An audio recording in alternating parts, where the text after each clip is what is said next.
Landmark churches in Chittenden County will likely come down. We told you how the Roman Catholic Diocese of Burlington won the fight to get a permit to demolish the former Cathedral of the Immaculate Conception in downtown Burlington, with plans to sell it. And in Winooski, there are plans to take down the St. Stephen Catholic Church, made from marble quarried in Rutland County.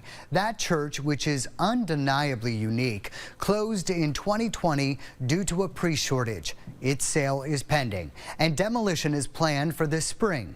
The plans have left state preservationists questioning why the parish would rather get rid of the building altogether than convert it for other community purposes.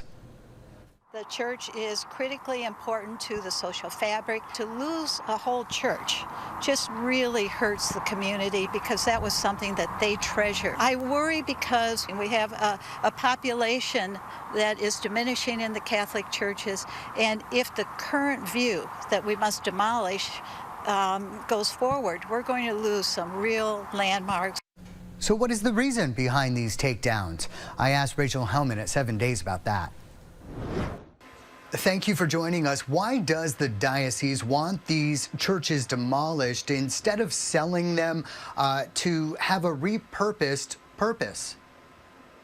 Yeah, well, it all comes down to kind of what the deconsecration process is, deemed as for an individual diocese or, a church at large. And for the Catholic diocese, some have the argument that a church isn't fully deconsecrated, which means, no longer sacred if it isn't used for something completely unreligious or demolished.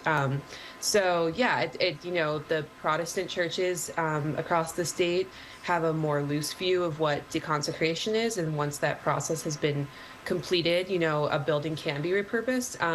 But the Catholic Church is a lot more concerned about unholy things taking place in a church after it's been deconsecrated. The number of churches up for sale has been on the rise. So after they are sold, what happens to that money?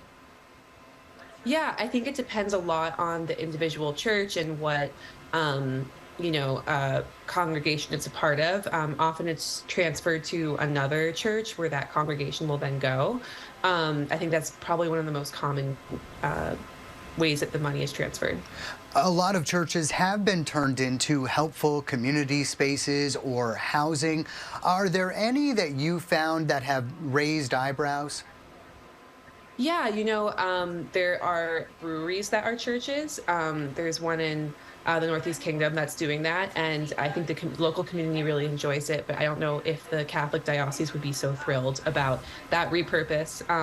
There was even one comment that the local rector made regarding an option for the Winooski Church, and he mentioned that an art gallery might not be the best repurpose because you don't know what art is going to be reused, but there is an art gallery in a church in North Hero, so there are plenty of repurposing of churches that may raise an eyebrow for some while be exciting for others. Your story's out in 7 days. Rachel Hellman, thank you so much. Thank you.